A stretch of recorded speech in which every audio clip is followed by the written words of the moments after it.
Bonjour, bonjour, chers amis. On est encore privilégiés aujourd'hui, malgré que c'est une date particulière. On est grattés aujourd'hui, par contre, parce qu'on est avec Monseigneur Raphaël Lambilotte. Comment ça va du côté de la Belgique? Bonjour, ça va bien et vous, côté du Québec?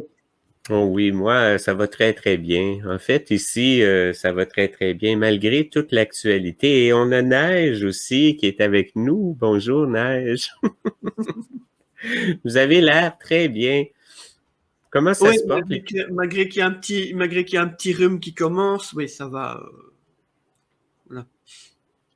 Mais c'est quand on a des contacts, qu'on parle avec les gens et tout, c'est sûr que notre système immunitaire se renforce à ce moment-là. Puis on a un petit peu la grippette, évidemment. Oui, en Belgique, on vient passer 5 semaines avec de la pluie en permanence, quasiment sur les 5 semaines, 3 ou 4 jours de soleil, mais pas en permanence, quoi. Donc le chaud, le froid, entrer dans les magasins, dans les transports en commun, température qui change. Il y a des magasins où on voit qu'il n'y a pas de clim, donc il fait super chaud. Je sais pas tenir plus de 20 minutes parce que sinon je tombe dans les vapes. Et il y a des magasins, c'est tout le contraire, il fait super froid. Donc il y a tout ça qui joue et le temps dehors, n'arrange pas les histoires non plus. Oui, l'humidité, puis des fois il faut profiter au maximum des journées de soleil. Alors, je suis content de savoir que vous avez fait un live. Vous venez de terminer un live et moi aussi, j'ai fait un live parce que on est une date très importante. On est à la date du 9 août et il se passe des choses absolument difficiles là, du côté du peuple au niveau de la France. Alors, c'est comme un soutien. On veut les soutenir dans leurs efforts pour persévérer dans leurs efforts à boycotter là, les imposteurs. Ah, mais je ne sais pas ce qui se passe en France, la date non plus, donc vous me l'apprenez. Ben, en fait, aujourd'hui, le 9 août, c'est la date où le pass sanitaire des imposteurs, que les imposteurs tentent d'imposer, serait en vigueur. C'est pour ça Ah que oui. c'est une date stratégique, oui, à partir d'aujourd'hui. Et il faut rappeler à tous les Français que c'est illégal, que ce sont des imposteurs et la plus grande décision, c'est de dire non. Et nous, c'est vendredi. Nous, c'est vendredi, au fait. Oui. Maintenant qu'on fait le parallèle, nous, c'est vendredi. Le pass nasitaire est obligatoire dans les lieux fermés à partir de plus de 1000 personnes. J'ai dit ironiquement, mais si on peut pas aller chez Alain, restons chez Alex. Faire un jeu de mots avec à l'intérieur et à l'extérieur. Donc, ça peut pas aller d'un côté, allons de l'autre. Donc on va faire des rassemblements dans les églises parce que là on peut. Donc voilà, et je dis bon, on peut pas aller dans un sens, on va dans l'autre. Donc voilà. Mais tout le monde a compris que c'était un système de dictature, que ça n'avait rien de sanitaire. On le sait tous. Par contre, à l'heure actuelle, les imposteurs essaient de nous conditionner mentalement. Et puis, il faut être très fort mentalement parce qu'il faut rappeler continuellement que c'est illégal, que c'est des mesures qui n'ont aucun bon sens. Et les commerçants qui vont exiger le pass sanitaire sont des corrompus et se tirent eux-mêmes dans le pied parce qu'ils vont faire faillite de cette façon-là. Ouais, c'est Comment peut, débile. C'est comment débile. encourager quelqu'un qui travaille pour détruire son propre peuple? Ça n'a aucun bon sens. Non, en plus que les employeurs sont complices parce que les employeurs exigent aussi un pass. Un pass alors que la loi est claire qu'on ne peut pas de discrimination par rapport à cela, le secret médical aussi. Donc voilà, même Tal Scheller en parlait que il faut une preuve comme quoi vous exigez de que c'est légal et tout. Mais non, ça va minimum 3 ans de prison pour ça. La discrimination est punissable, même en Belgique ici. Donc voilà, en France, je sais pas parce que je connais pas trop les lois, mais en Belgique, oui, c'est discrimination, c'est illégal. Déjà, la loi chez vous, enfin en France, il y a la loi Kouchner, il y a la loi ceci, il y a la loi cela. En Belgique, il y a la Constitution, la loi, oh, comment elle est encore celle-là La loi de 40, enfin 45, pardon. Je reviens plus sur son nom. Guy, trou de mémoire. C'est pas grave, ben oui. Non, non, ça arrive, mais je vous Dans comprends. le 45, 46, vous voyez ce que je veux dire? Avec le procès Nuremberg, voilà, la loi Nuremberg, donc interdiction de trucs qui n'est pas légal, d'expérimentation. On dispose de notre corps comme on l'entend, parce que l'IVG, ça va, nous disposons de notre corps comme nous voulons. Le vaccin, c'est pareil. Donc voilà, mais bon, ici ils font jouer les termes, les mots, voilà, et puis il suffit que les gens réagissent un peu pour comprendre que c'est la même situation, quoi. Il faut vraiment utiliser notre conscience là. À l'heure actuelle, il faut vibrer de façon positive. Il faut suivre nos intuitions. Et la plus grande force, c'est de dire non. On dit non aux imposteurs. Non, je n'accepte pas vos propositions. Un non, c'est un non. Ouais, C'est c'est là ça. où ça joue. Ouais. Et puis il faut utiliser les lois. Il y a des lois qui sont faites pour ça.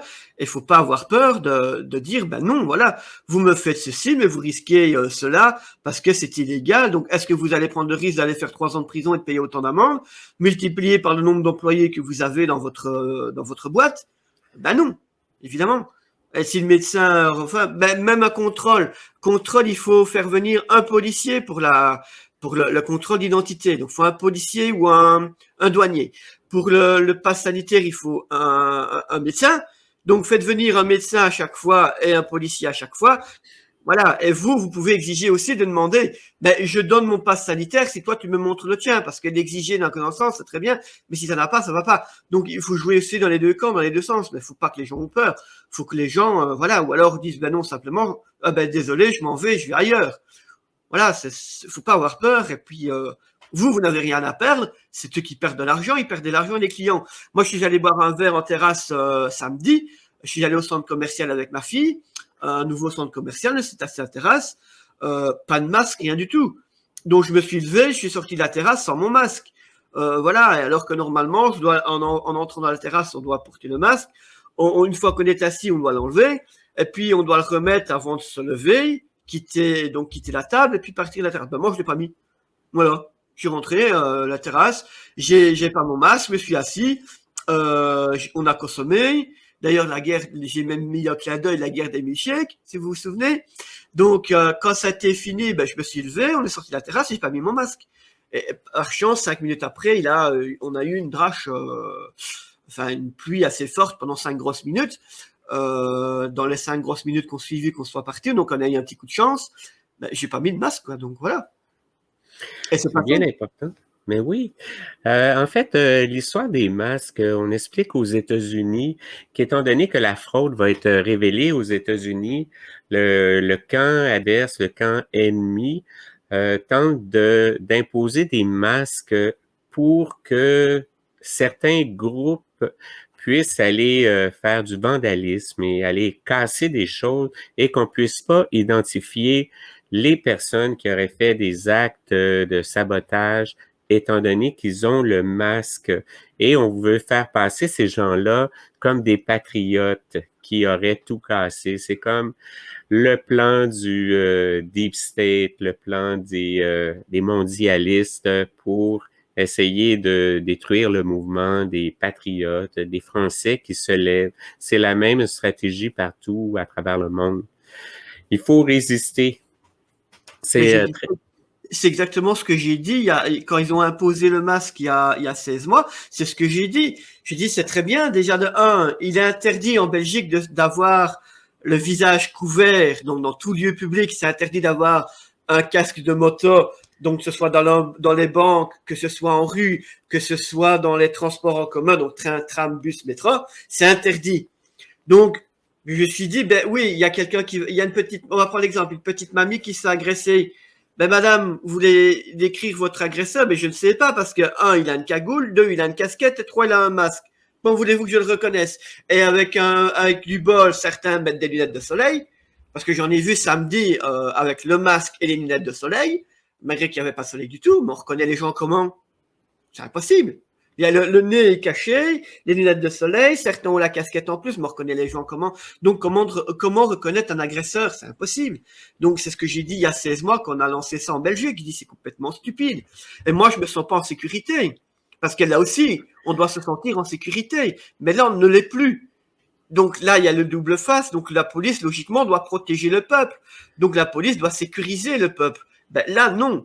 Donc il y a les deux lois. Il y a la loi, donc le port du masque, avoir le visage couvert, qui est illégal depuis les attentats de 2001. Donc en Belgique, il est là.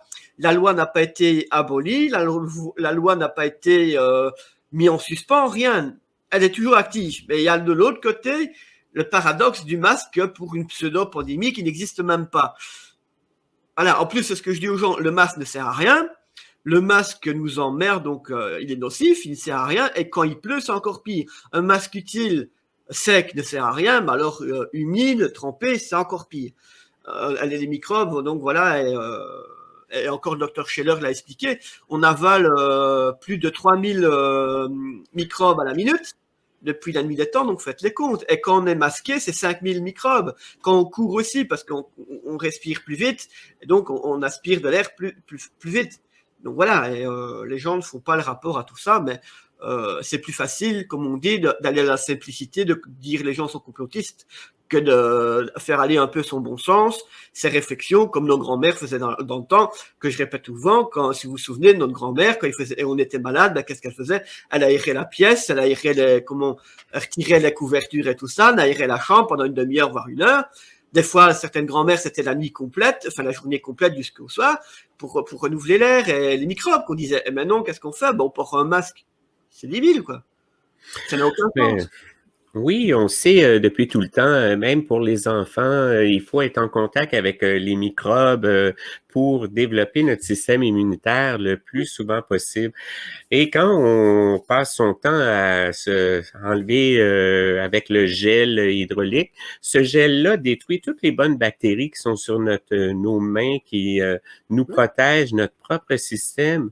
Le masque nous empêche également de développer un bon système immunitaire, sans compter que vous savez qu'avec les tests qu'ils ont fait, ça a été démontré qu'un enfant qui porte le masque la journée à l'école, en sortant à la fin, son taux d'oxygène dans le sang est 80% diminué, pas 80, 20% inférieur. Alors au début, quand il arrive à l'école, il y a 100% d'oxygène dans le sang et à la fin de la journée, il y a 80% d'oxygène dans le sang. Et puis quand on est avec un taux d'oxygène de 80%, c'est une condition médicale qui nécessite un respirateur. On voit que ça tient pas la route, là. Les gens qui mettent des masques ou qui travaillent avec des masques s'empoisonnent eux autres même en diminuant leur quantité d'oxygène. C'est un non-sens. Et depuis 16 mois, depuis 16 mois, bientôt 17, c'est affolant le nombre d'ambulances qu'on entend par jour par rapport au temps normal. Le balai des ambulances, je sais pas chez vous au Québec, c'est comme ça, mais le balai des ambulances depuis 16 mois et demi est atroce, est multiplié par 3 voire 4 parce que oui, les gens mettent un masque, les gens font ci, les gens font ça, ils courent avec un masque, ils font ceci avec un masque, mais déjà, l'oxygène est divisé, et en plus, il faut des efforts. Donc, le cœur bat 2 fois plus en temps normal. La respiration est 2 fois plus en temps normal. Mais muter ça avec un masque, mais c'est pire. Donc, plus le fait d'aller dans le métro, dans le train, dans le bus, le fait d'aller dans les magasins où c'est quasiment pas aéré ou très peu. Voilà, mettez tout ça entre bout, plus ceux qui sont en bagnole tout seuls ou à deux avec leur masque.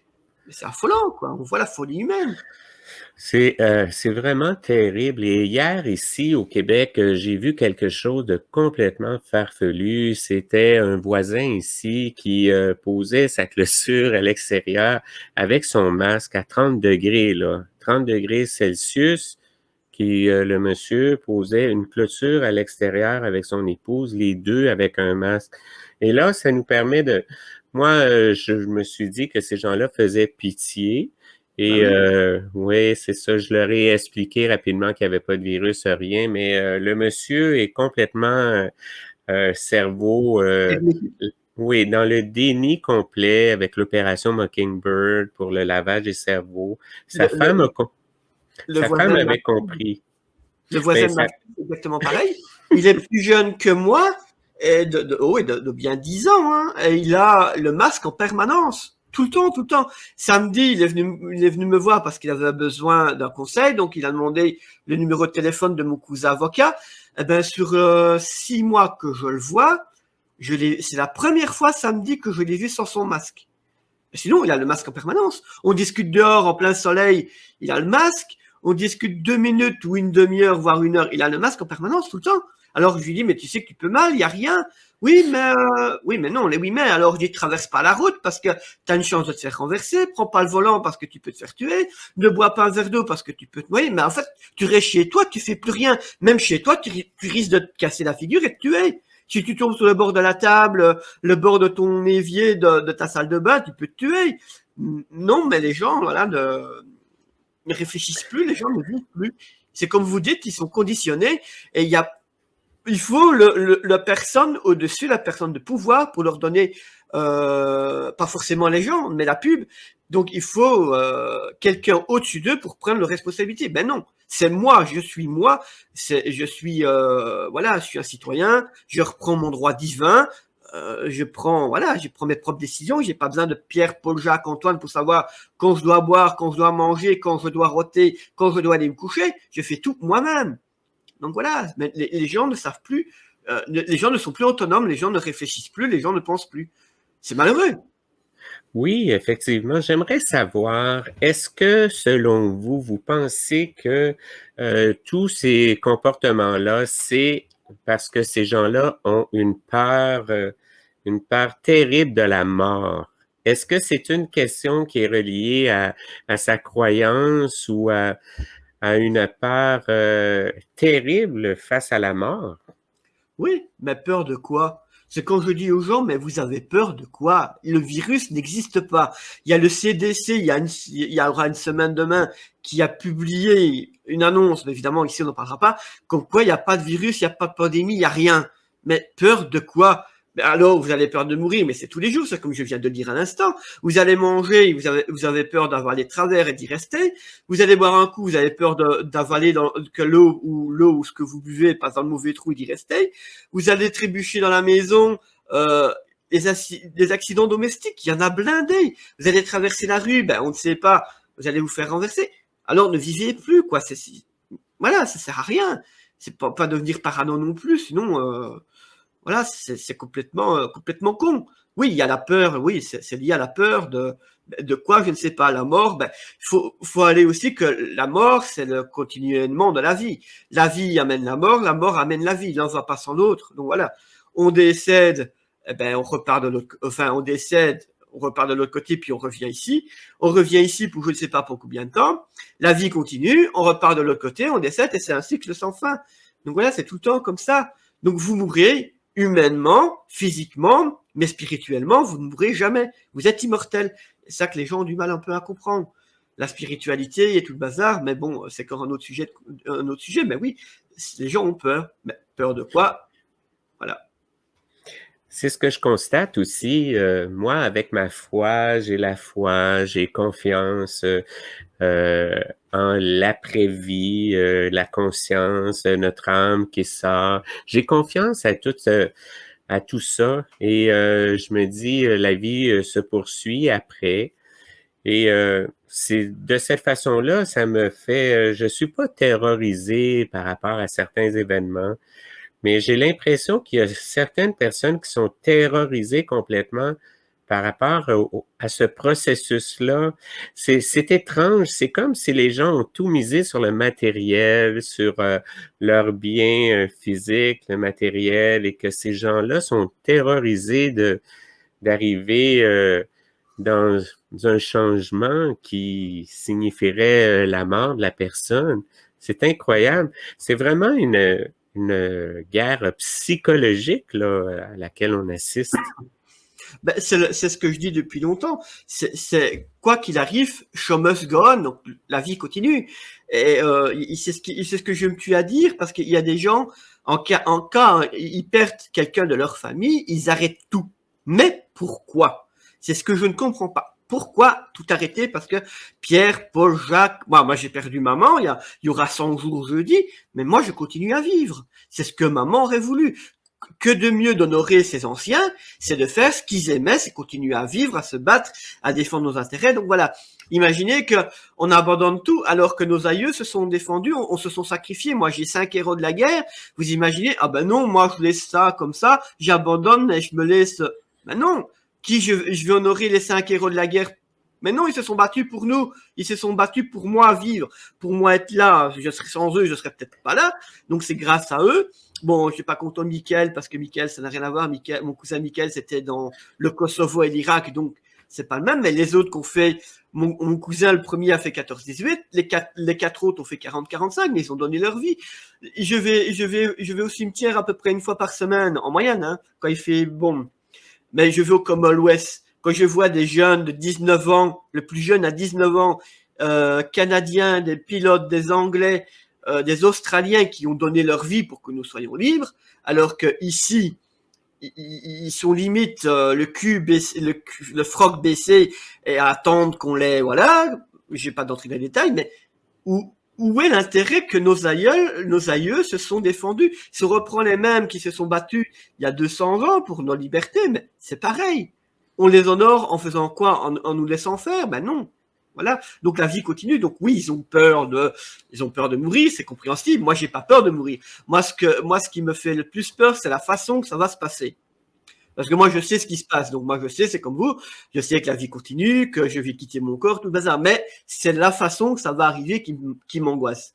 Voilà, si je vais décéder pendant que je dors, ben je vais dormir, je me réveillerai plus jamais. C'est la plus belle mort. Si je vais une des plus belles morts. Si je vais rigoler, je serai mort heureux. Voilà, mais c'est la façon qui va arriver, moi, qui m'angoisse le plus. Mais sinon, j'ai pas peur non plus de la mort. C'est ce qui se passe depuis 25 ans. Donc voilà, et qu'on sait, il n'y a pas de souci. Pardon, il n'y a pas de souci à faire. C'est une belle façon de voir les choses. Moi aussi, la même chose, j'aimerais ça du côté de mon sommeil. Maintenant, il y a une autre question que j'avais oubliée à la dernière émission que je voulais vous poser. J'aimerais savoir au niveau de la communication, est-ce qu'on peut communiquer avec une personne décédée? Oui. Comment ça fonctionne le processus? Ça va dépendre d'elle, au fait. Normalement, à la base, nous avons tous les mêmes dons. Bah, tu t'es réveillé, toi. Nous avons les mêmes dons. Donc, nous avons tous la capacité à communiquer avec les défunts. Donc, oui, on a cette capacité-là. Bah, évidemment, comme je l'ai déjà expliqué, beaucoup n'ont plus cette capacité-là. Donc, et il y a des entités, enfin, on va les appeler des entités, parce que c'est comme ça qu'on les donne. Donc, il y a des défunts, des entités, comme vous voulez, qui sont là et qui essaient de communiquer avec n'importe qui. Et ce qui va arriver, c'est qu'eux essayent, mais comme ils n'y arrivent pas, ils vont se mettre un peu en colère. Parce qu'ils voient que c'est comme vous prenez un vivant, et vous, avec une autre personne. Le vivant va parler, donc l'autre va l'ignorer, donc l'autre ne va pas faire attention, donc au bout d'un moment, la personne va se mettre en colère. Elle va péter un câble, soit elle va gueuler, soit elle va taper 2 poings sur la table, soit elle va insulter l'autre parce qu'il n'écoute pas. Ben, le mort, c'est pareil, sauf que lui, il ne sait plus parler. Donc, qu'est-ce qu'il va faire? Ben, il va, avec l'énergie qu'il a encore, parce que ce qui est un peu bien et dangereux, c'est que ils se servent de l'énergie parce que l'énergie des enfants, surtout des bébés, est très puissante et pure. Donc, ils puisent sur l'énergie des bébés et des enfants pour se revigorer en énergie. Mais ce qu'ils font, c'est que maintenant, ils attrapent le système de la technologie. Donc, ils tapent dans les murs, ils essaient de faire bouger des cuillères, un cadre, un gobelet, suivant le niveau d'énergie qu'ils ont encore en eux. Parce que bon, il y a pas toujours, ils sont pas tous dans une maison et ils sont pas tous boostés en énergie. Donc il y en a ceux qui sont un taux d'énergie assez très très bas, mais qu'on ressent à peine. Mais on sait on sent qu'ils sont là. Mais donc voilà, donc eux, ce qu'ils font, c'est qu'ils essaient de communiquer avec quelqu'un. Donc par n'importe quel moyen, donc que ce soit le téléphone, ils font bugger le téléphone, l'écran d'ordinateur, la télé, donc ils essayent par tous les moyens d'attirer l'attention. Et forcément, quand on appelle quelqu'un, ben écoutez, j'ai le bois qui craque, il entend des drôles de bruit. Oui, mais le bois, est-ce qu'il craque de façon normale à cause de la température, la chaleur, l'humidité, tout ça, ou c'est autre chose? Donc maintenant qu'ils ont compris que le bois n'est pas une bonne solution pour eux, parce que bon, on va dire, ben oui, mais le bois craque, le plancher craque, mais c'est normal. Et c'est ce que je viens de dire, il y a la température ambiante, il y a l'humidité, il y a ci, il y a ça, il y a l'âge aussi, parce que bon, les maisons, le bois, il travaille avec l'âge. Donc, ils ont compris ça, donc ils essayent d'autres trucs. Donc, ils essayent maintenant, ben, c'est la technologie, c'est le smartphone, les ordinateurs, la caméra, la télé.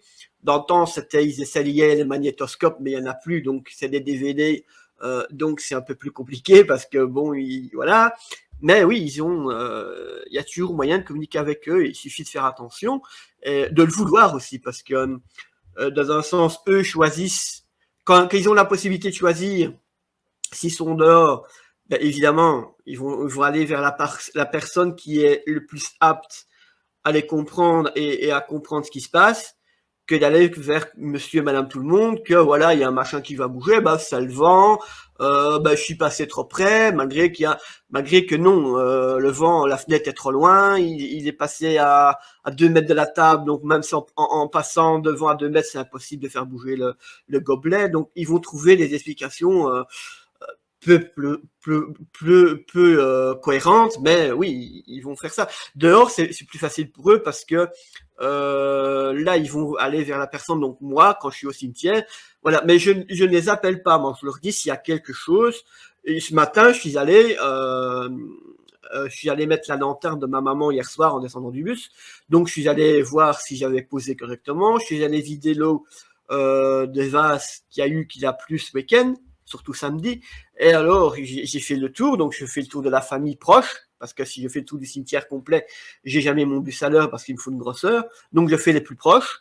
Et je sentais les énergies. Je dis, les gars, si vous avez besoin de quelque chose, demandez-le parce que moi, je peux pas deviner. Vous voyez ce que je veux dire? Donc, moi, je peux pas savoir. Donc, il y en a de ceux qui ont peur de demander et il y a de ceux qui sont pas à l'aise, mais ils vont aller vers des gens comme moi qui sont capables de les comprendre. Mais oui, il y a toujours moyen de communiquer avec eux. Mais il y a plusieurs façons. Donc, il y a le médium total, comme moi, donc il y a tout. Il y a les médiums qui sont seulement auditifs, donc qui entendent les voix mais ne les voient pas. Il y a le médium, le pire, ça c'est le pire dans le lot que je n'ai pas, c'est l'olfactif. Oui, il sent les odeurs, mais il capte rien d'autre. Et alors, il y a le médium scribe qui fait comment on écrit, l'écriture automatique, comme on appelle ça. Voilà. Et puis, si moi, j'aimerais communiquer avec une personne décédée dans ma vie, qu'est-ce que vous me conseillez de faire? Est-ce que je peux le faire tout seul ou c'est mieux d'aller voir quelqu'un qui peut m'aider à communiquer si je me pose des questions, j'aimerais avoir communiquer avec Ouais, une personne il y a, plus- il y a décédée? plus- il y a plusieurs facteurs déjà. De un, il faut voir si la personne est toujours ici. Si la personne est toujours ici, présente sur Terre, ce sera plus facile. Si la personne est de la lumière, elle peut pas venir directement, donc elle doit demander l'autorisation de l'autre côté pour pouvoir parler avec vous.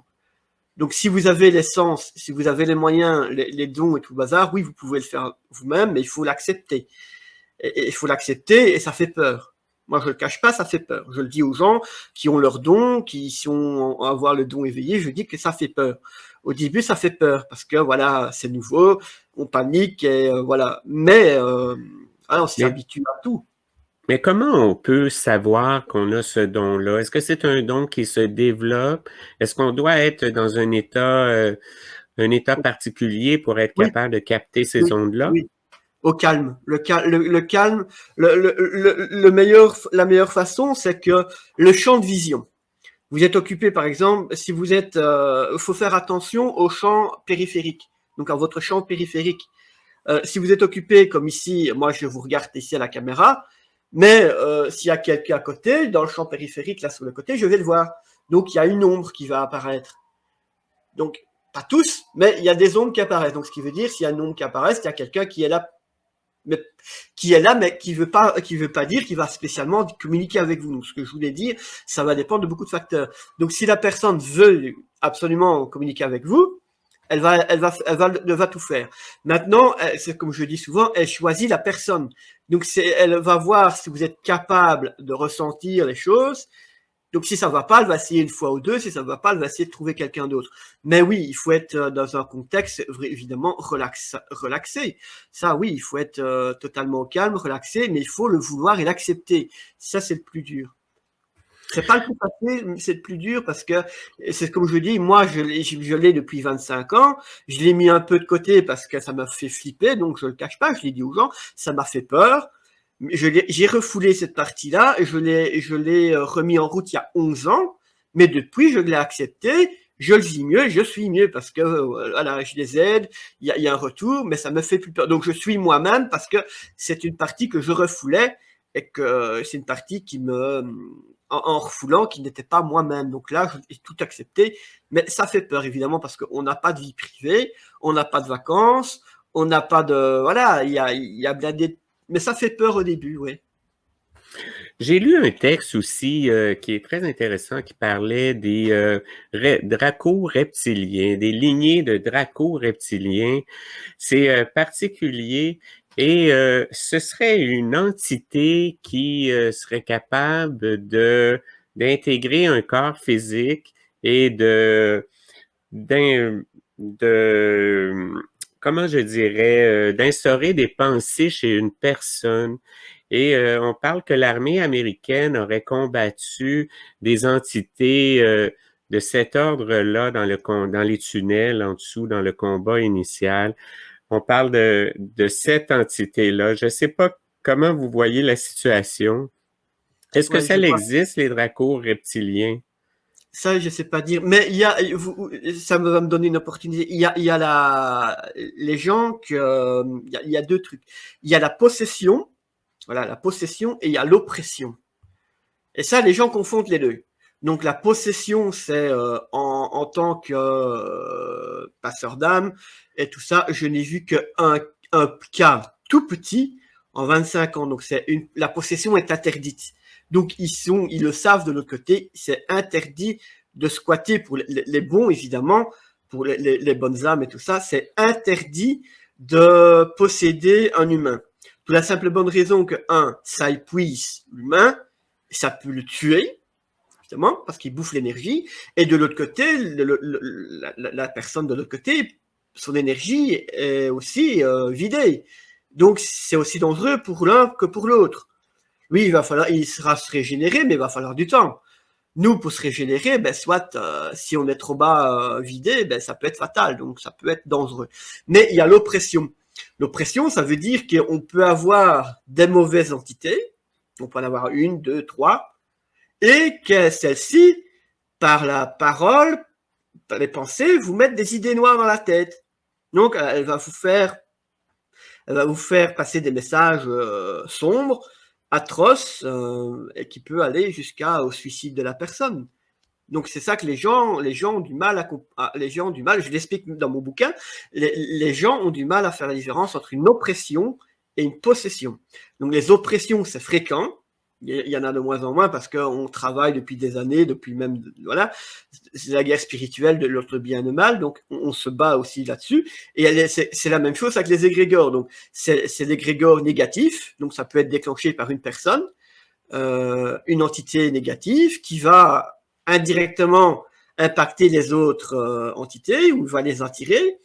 Et évidemment, la personne qui est la cible, entre guillemets, va avoir que des emmerdes. Donc, et ça, l'eau bénite, les prières ne serviront à que dalle. Enfin, l'eau bénite faite par les curés traditionnels, 3 gouttes d'eau, une prière, un psaume, c'est fini. Mais non, là, il y a le travail, il est encore plus loin. Donc, chez nous, on va voir ce qui se passe. Déjà, on va faire une enquête pour voir si la personne, c'est pas une aide psychologique qu'elle a besoin, parce que ça aussi. Et alors, donc, on a un travail, et puis on doit aller voir dans la maison, voir si on ressent les choses. Donc, on détecte une personne, une entité ou pas. Et alors, à partir de là, en discutant, on a un petit test à faire, et on pose des questions, et suivant les questions, on voit si c'est réellement ça. Ça peut prendre longtemps, mais il y a un travail derrière ça. Moi, quand je dis oui, mais vous appelez le truc, vous appelez le curé, il fait sa prière, 4 gouttes d'eau, et puis basta, et lui il s'en va, il a fait son travail. Mais non, l'entité elle reste là. Donc l'entité, soit elle va être là un peu surprise, elle va être tranquille à un moment, soit ça va recommencer, ça peut dégénérer, parce qu'il y a des entités que, à la longue, qu'ils essayent de communiquer, ils pètent un câble, ça marche pas. Donc indirectement, elle devient agressive et peut foutre un bordel dans la maison. Les poltergeists, c'est l'âme de l'adolescent qui est rebelle, qui n'est pas maîtrisée, et ça c'est surtout chez les jeunes filles. Mais ça, c'est ça, en fait, un poltergeist. C'est l'âme qui est l'âme de l'adolescente en question, en pleine puberté, en plein changement hormonal, et l'âme qui est un peu rebelle, soit qui n'a plus rien à faire, qui estime qu'elle n'a plus rien à faire, qui essaye de... Voilà, ça peut aussi... il y a blindé d'explications, donc oui.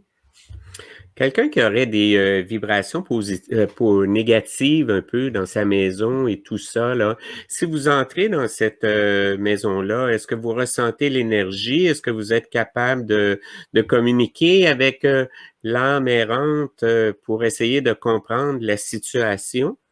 Oui, évidemment, hein. C'est mon boulot, évidemment. Si elle a envie de discuter, évidemment, parce que je ne force pas, hein. Je vais arriver, ben voilà, je vais sentir le problème. Maintenant, en discutant ici, entre nous, il y a une entité qui est peut-être énervée à côté, hein, chez vous, chez moi, je sais pas.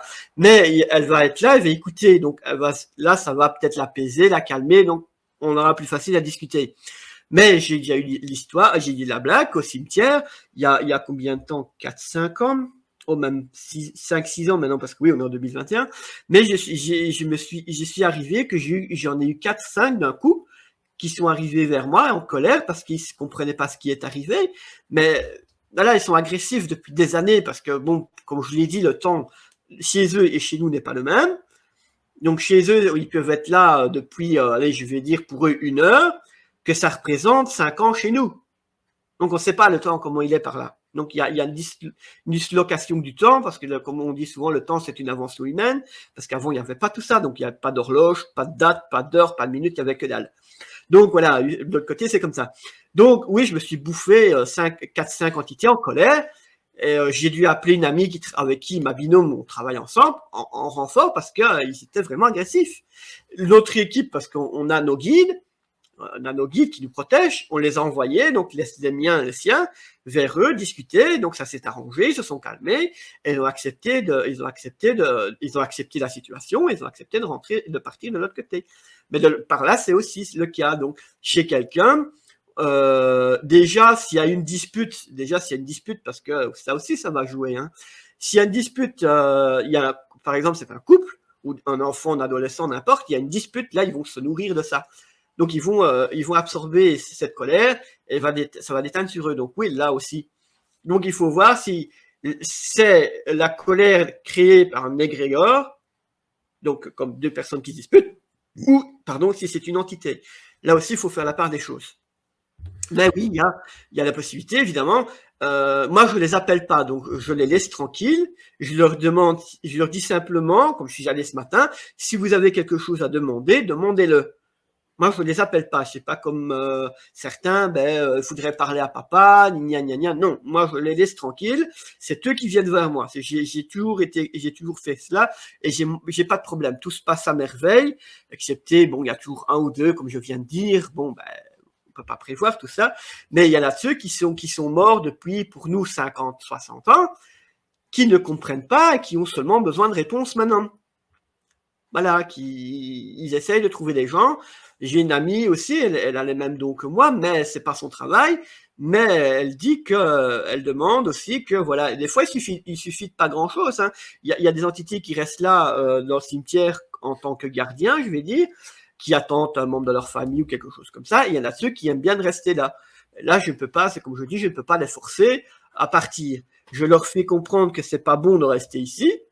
Donc, je leur fais comprendre que c'est pas bon pour eux, qu'énergétiquement et tout ça, ça peut être dangereux pour eux. Et que c'est aussi pour la personne qui a du mal à faire son deuil, ça ne l'aide pas. Donc voilà, donc il faut, voilà. Et cette fois, ça fonctionne. Des fois, ça fonctionne pas. Donc, il y a des gens qui sont encore là, qui attendent un membre de la famille. Mon tonton, par exemple, ben, il a attendu sa belle-fille, qui est partie en octobre dernier. Donc, il a eu son neveu. Mon frère Michael, qui s'est suicidé il y a 1 an, donc il y aura le 21 août. Sa belle-fille qui est décédée d'une maladie, donc il en a entendu 2. Donc, lui, Michael est mort en août, et Marie-Ève au mois d'octobre de la même année. Donc, vous voyez, mais il a attendu. Mais là, il n'est pas complètement parti parce que il y a toujours son frère qui est là, qui a 80. Tonton aurait maman 70, tonton c'est 88. Donc le frère doit avoir aux alentours de 90 ans. Donc ils savent bien à l'avance que. Mais il y a toujours ce qui va rassurer les gens, je leur dis, mais quand vous allez partir, il y a toujours vos guides et il y a toujours les gens de la famille qui viennent et qui sont là pour vous accueillir. Que ce soit une tante, un frère, une sœur, même si cette personne-là est décédée 80 ans, on va dire, en exemple, avant vous, elle va reprendre l'apparence de la dernière image que vous avez d'elle. Donc vous allez comme ça la reconnaître. Parce que si elle reprend l'image qu'elle avait il y a 20 ans, qu'elle avait 20 ans et que vous êtes né qu'elle en avait 60, évidemment, vous n'allez pas la reconnaître. Donc la personne décédée va reprendre la dernière image, si vous l'avez connue, évidemment, d'elle au moment où elle est partie. Mais elle ne reprendra pas l'image qu'elle avait quand elle avait 10 ans ou 20 ans parce que vous ne l'avez pas connue, donc vous ne la reconnaîtrez pas. Ou alors, si elle est vraiment ressemblante, par exemple, si votre grand-mère ressemble à 100% à votre maman, ben, vous allez confondre les deux. Si votre maman est encore en vie, voilà, vous allez comprendre que c'est votre grand-mère. Ben, si votre grand-mère et votre maman ne sont plus en vie et qu'elles se ressemblent toutes les deux à 100%, ben, elles ne sont pas jumelles, évidemment, mais là, il y a aussi... Mais, il y a toujours un détail qui va faire que vous savez que c'est quelqu'un de votre famille. Donc toujours voilà, une parole, même la personne peut-être revenir avec un chien que vous avez connu. Il y a toujours un détail qui fait que vous allez reconnaître la personne, même si vous ne l'avez pas connue. Il y a l'échange derrière, il y a le ressenti, le truc qu'elle va vous envoyer, faire comprendre que c'est quelqu'un de votre famille. Ça, il y a aucun doute et il y a aucune peur à avoir là-dessus. Mais toujours au moment de partir, il y a vos guides à vous qui sont là depuis votre naissance. Il y a la personne qui est là pour veiller sur les âmes, donc c'est un autre guide. Plus en renfort, bon, généralement pour les enfants et les adolescents, c'est une dame qui s'occupe d'eux.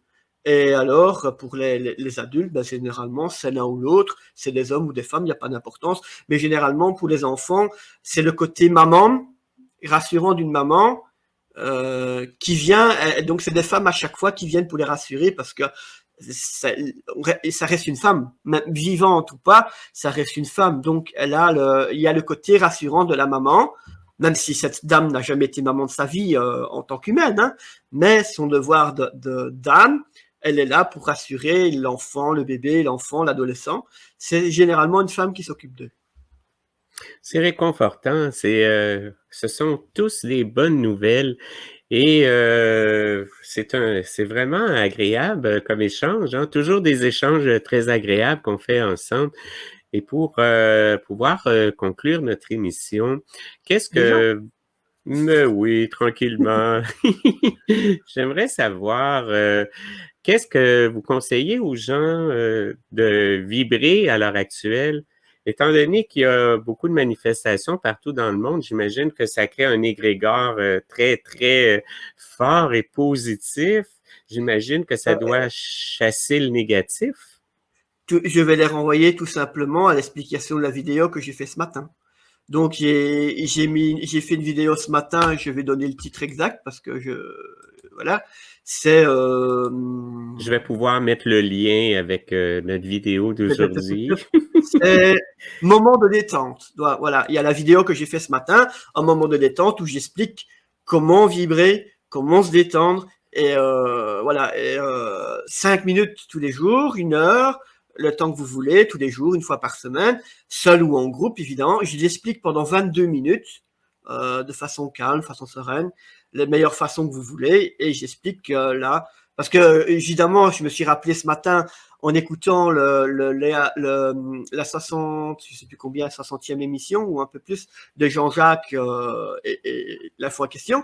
Et Muriel, justement, parle de, pour faire vibrer, et puis je me suis dit, mais oui, mais Guy, justement, me pose souvent la question.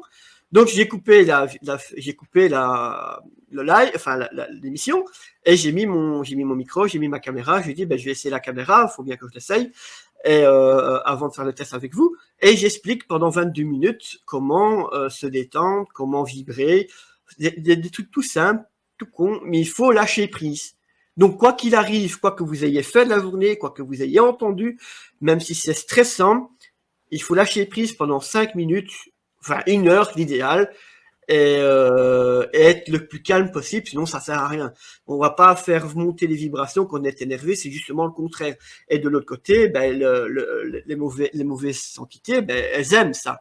Donc quand je dis aux gens que le bonheur fait chier et qu'il faut l'afficher, ben il n'y a pas que les mauvaises entités. Il y a des gens qui sont heureux parce qu'ils vous voient pleurer, parce qu'ils vous voient souffrir. Il y a des gens qui sont heureux parce qu'ils voilà, ils sont heureux parce que les gens souffrent, les gens pleurent, les gens sont malades.